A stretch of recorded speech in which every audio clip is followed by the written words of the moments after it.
It's 4th of July in Los Angeles, and the streets are empty.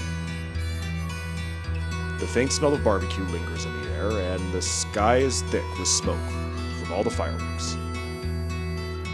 This is peak Americana. But that's got me thinking, what is it about Americana that's so powerful? And the more I thought about it, the more I couldn't come up with a clear answer. So, I decided to dig a little deeper.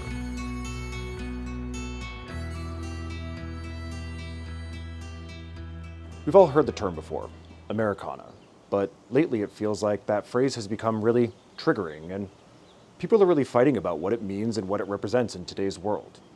Now, I'm particularly invested in this conversation because I'm building the next great American heritage brand, so yeah, it's kind of important that I understand what all the fuss is about. Okay, let's start with the obvious then. What is Americana? Well, according to Google, which, as we all know, is the source of all knowledge, Americana is a music genre. Okay, it's not wrong, but it's not exactly helpful in this conversation. Wikipedia had a better answer. It said, Americana refers to artifacts about American history and cultural heritage. That sounds wonderful. Artifacts, folklore, and heritage. So, what are some of these artifacts? Well, right off the bat, you've got cowboys and pickup trucks.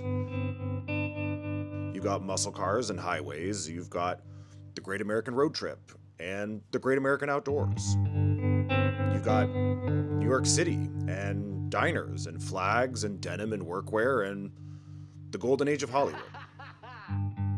You've got Dolly Parton and Elvis and so much more. You've got fast food, deli sandwiches, barbecue, crawfish boil, marching bands, cheerleaders, Saturday morning cartoons, Marlboro Men, Harley Davidson, Levi's, Boy Scouts, hippies, wrestling, motels, neon lights, trailers, Christmas trees, the entire concept of Halloween, refrigerators that spout water, and those tiny little popcorn cans with all the 3 flavors. But that's just stuff. So what does it all mean? Well, in order to answer that question, we've got to get back to the fireworks.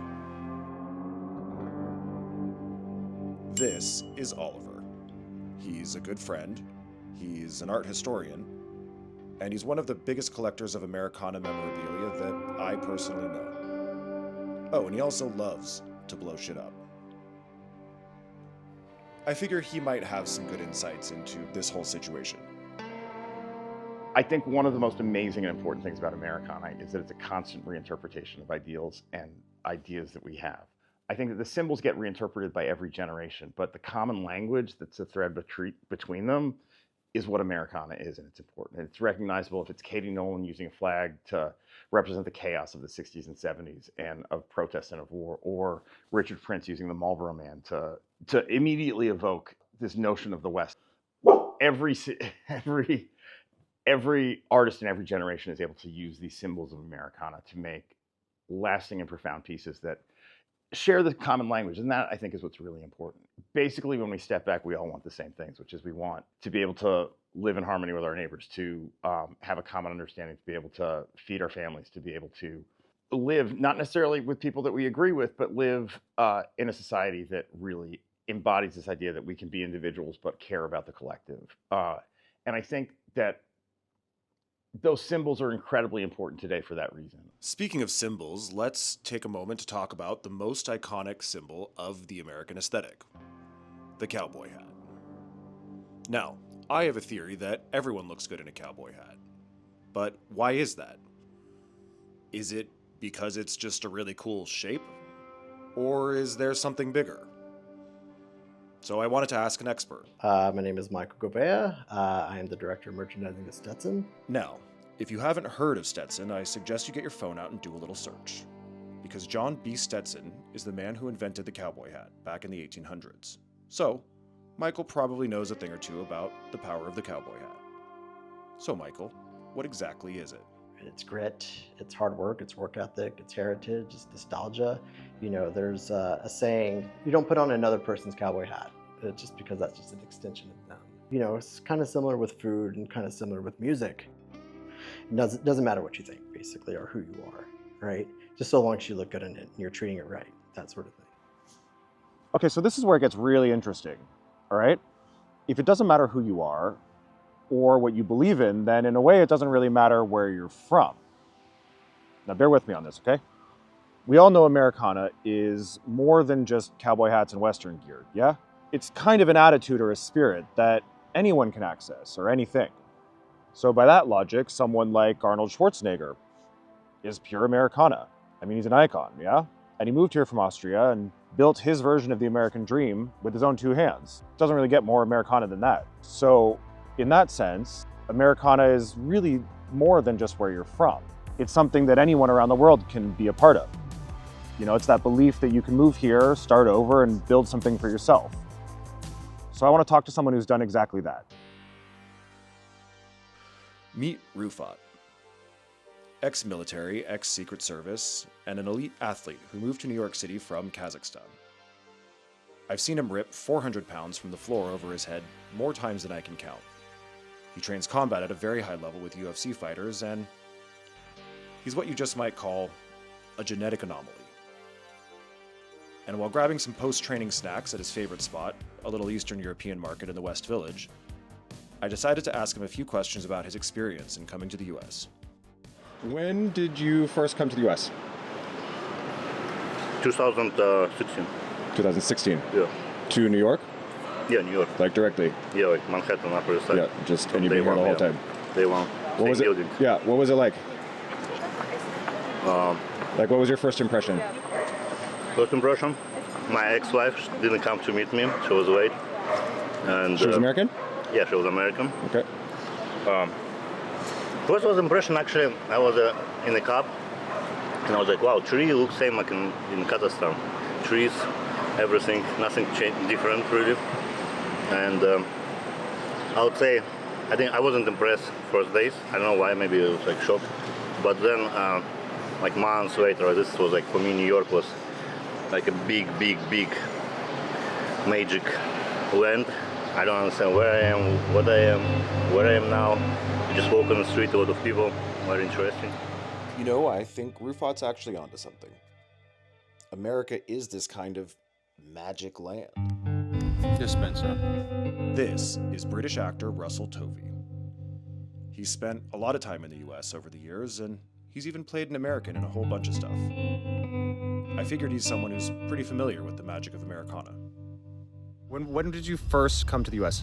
I think we came when I was like Like as a kid? 8 or 9. So I was obsessed with Who Framed Roger Rabbit as a kid, and that's when it came. That's when we visited. I think my parents had saved up forever to bring me and my brother. So you went to LA? No, we was at Florida, Oh, Disney World. Disney World. Oh, fuck. And I couldn't cope. It was an overload. And when I was at home, I've never told anyone this story. I used to have these little ceramic figures of like mice or like little badgers or like wildlife. Yeah. And I made this little stage with these ceramic animals on for Mickey Mouse. And when I got there, they'd arranged for me to meet Mickey Mouse, and I gave this thing that I'd made for Mickey Mouse to him in person as a kid. Oh, God. And I was like, this is for you. And he took it, and I couldn't quite believe that Mickey Mouse had accepted my gift. And I travelled all the way there, and I'd made it for them. And it was such an overload of joy and excitement and just awe and wonder that I don't know. I don't think I've ever felt like that way again. I'm thinking about what I saw was just. I just remember the American Dream, and I remember watching films like The Goonies and Stand By Me and Home Alone, and thinking, I want to be in America. There was something so enchanting and magical and informative. And when I first started visiting America, I couldn't quite believe that I was there. So maybe that's it. Maybe Americana is just a bit of magic. And all those things we see every day, those small wonders of Americana, might seem insignificant, but they're symbols of that kind of magic. And that magic is what we call the American dream. And that's something that's bigger than politics, or where you're from, or who you love, or what you believe in. It's something fundamentally human. It's the dream of a better life. And it's that dream that keeps evolving, the one that reminds us that we can keep building and reaching and keep becoming whatever we want. You know, I think Oliver said it best. One of the things that I love about Americana is the idea of a collective memory. And that no matter what, I see a baseball game, I see a barbecue, I see fireworks on the 4th of July, and I have an immediate sense memory of what the great things about this country are, what the great things about America are, and what our shared values really are, not the things that we can fight over so easily, which at the end of the day is noise, but the things that we really love each other for, the ways that we come together. And I think those are the symbols of America and Americana that I value the most. So maybe that's what Americana really is. A symbol of love. That's my 10 cents. That's